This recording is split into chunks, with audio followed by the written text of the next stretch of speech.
Hey everybody, welcome back to Covers and Commentary, and welcome to another episode of Drummer Reacts. Now this is a song that I've actually been kind of excited for because I've heard and seen a bunch of teasers about it, and I've followed NateWantsToBattle's channel for quite a while, and it changed to Give Heart Records, and that has now become more of a channel for other artists on YouTube to post covers and original music, which isn't a bad thing, but Nate himself kind of, I guess, stepped back from the music scene for a while. Understandably so, from the amount of content he's made music-wise, and he's done like the gaming stuff. So he's not really stepped away from YouTube, just the music scene. But now we have an album of his coming out called To Let Go, and the music video for the title song To Let Go came out a little while ago, and I've been super excited to watch it because I've seen the teasers for it, and it sounds like it's going to be a banger, but I'm super excited to break it down with you all. So with that being said, let's dive in and see how this song is.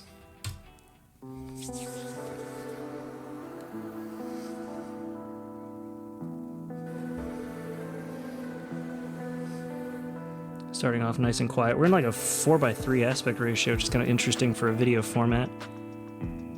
Got a little electro beat behind it. That's nice. Oh, yes. Oh, ooh, okay. Already pausing. All right. So, sorry. Interesting little thing they did there with the drums. So instead of da-da-da-da, they're doing da-da-da. It sounds like he's using the hi-hat as a fill. Let's hear that again.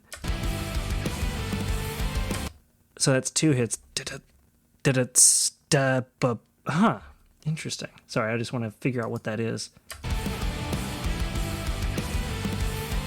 Yeah, so it's two hits on the snare, hi-hat, two bass, and then...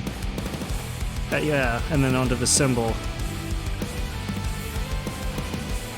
That's a really interesting, like, riff.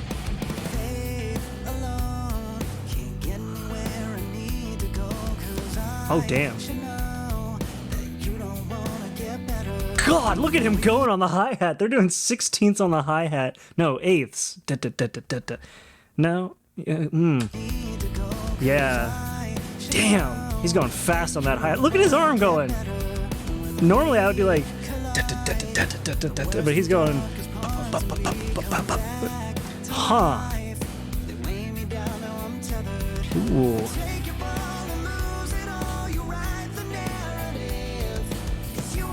And instead of using like a crash to break it up with the middle, he's using the open hi-hat.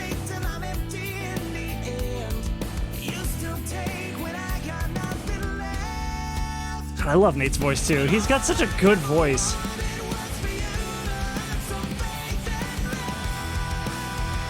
And somehow he can get those highs without like really putting gravel into it, which is, I mean, it works. Yeah, like, okay, a little bit of gravel at the end, but even when he's really going at it, it's clean.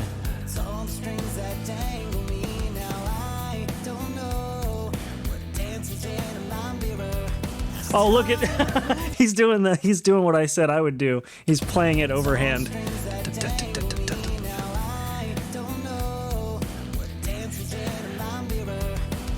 Yeah. Interesting.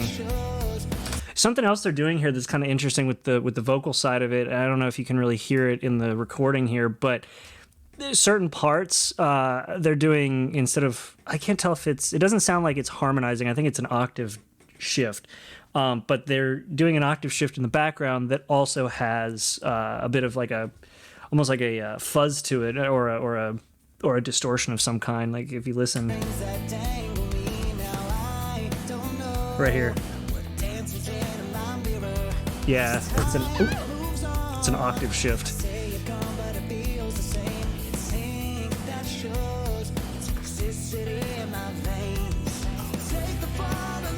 Yeah.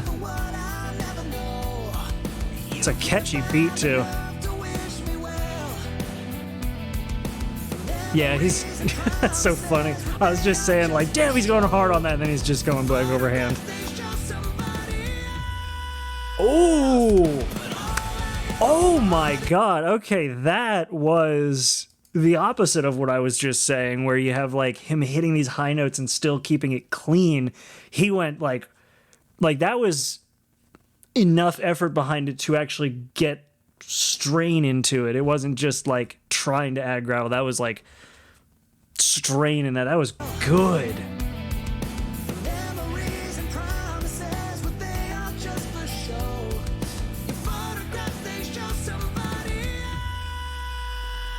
Wow.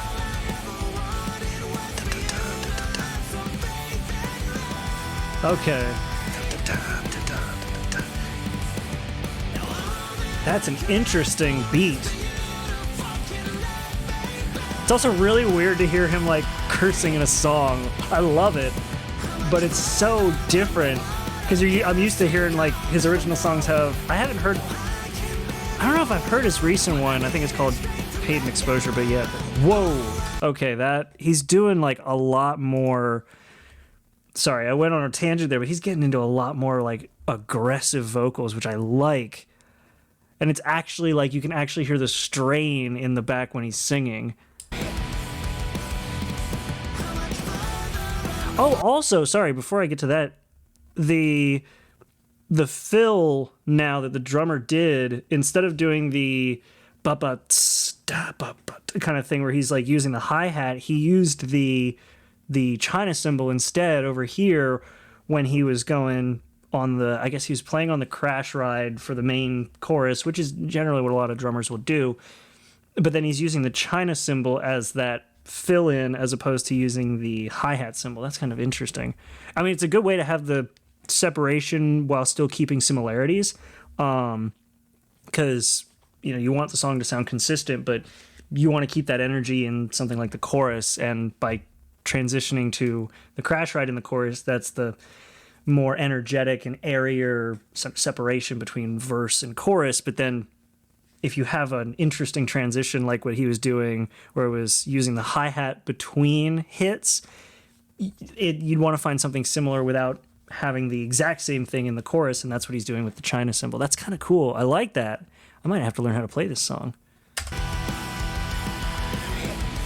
Watch here. Yeah. Also, I feel like he's actually playing it on doubles with one hand. He's not...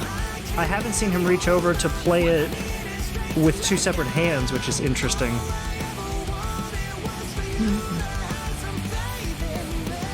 Ooh, okay. And we've got a difference in the way he's actually kind of carrying through with the verse. So instead of going all the way up, he's actually playing around with some I think that's sharp notes.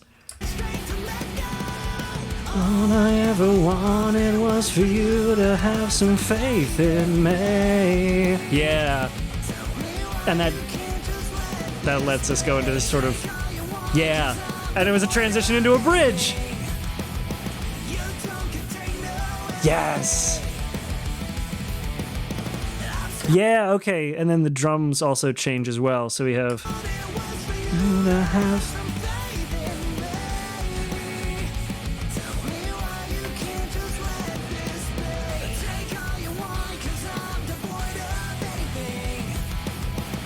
Yeah. Yeah, okay, so he's playing with the hi-hat and then using ba-ba is going on the cymbals.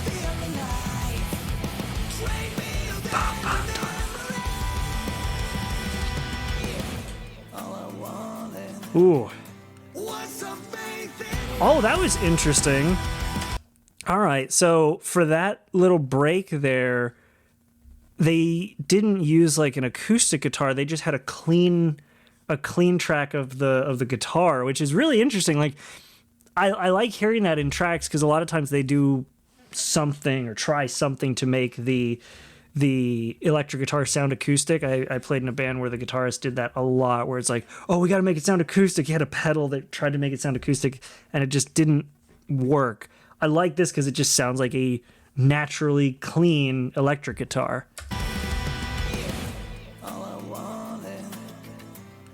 Because you still have that reverb, but you don't have that like hollow openness you get with acoustic. It's still very sharp, which works for this song.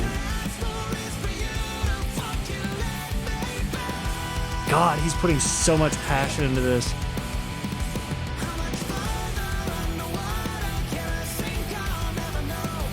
Yeah, you can tell. Oh, man. Oh, everything's on fire now. Yep. Going back to that different chorus style.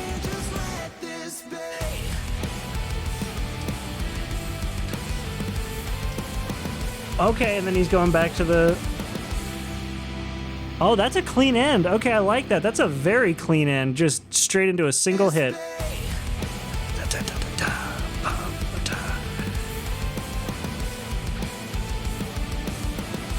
Yeah. Just end. Oh, man, I like that. I really like that. Wow. Wow, wow, wow, wow. That was really good. And on a totally different note, like not musically, you can tell that like this song was Nate just laying it all out. Like that was amazingly done. There was so much just aggression and power put behind that and passion. Oh man, that was really good. That was super good. Like it's always nice to hear like some new stuff from Nate. I love his voice. The actual like tracks that are laid down under his voice, obviously the rest of the song is always really solid. I think my favorite album from him with like original music was Sandcastle Kingdom. That was a really good one. I did a cover a while back called Branded on another channel, but I might do another cover of Branded. I might do a cover of this. This is a really good song, and it was super interesting how they played with the drums in this. I didn't pay as much attention to the guitar aside from the one section that really stood out with the having the not acoustic sound, just a clean track. That worked really well. I like that. I cannot wait for the rest of this album to come out because that was an amazing song. And I'll leave a link to it down below if y'all want to go actually check out the original music video without me talking over it, because I'm going to probably go listen to this a couple more times because that is a really good track. The drums are really, really good. I like that. And that's all I got for now. I mean, I got to go kind of listen to it again and learn some of the ins and outs with the way they're playing the drums, because I can't tell from the video. It looks like when they're doing the double hit with this snare, it almost looks like he's doing it with a single hand, but to get it that clean, I feel like you would have to use both hands, especially considering it's in between a cymbal hit, but it's kind of hard to tell. So I'm gonna go listen to this a few more times and try to figure that out and maybe do a drum cover of it. But either way, for now, that's been it. Thank you all so much for watching this video. I hope you enjoyed it. If you did, make sure to give it a like, and if you really enjoyed it, make sure to subscribe so you don't miss content like this. I do drummer reacts twice a week, as well as trying to get a cover in on Wednesday if I have a cover available. Hopefully there will be one this week. I'm about to actually go record it, so we'll see if I have it up by then. But aside from that, you guys are great. We're almost at 1,000 subscribers, so if you enjoyed this content and you want to help the channel along, definitely go down below and make sure to hit that subscribe button. But aside from that, I'll see you all in the next video. Thanks for being here, and have a good one. Oh, Kat's coming to join me right after the recording. Either way, have a good one.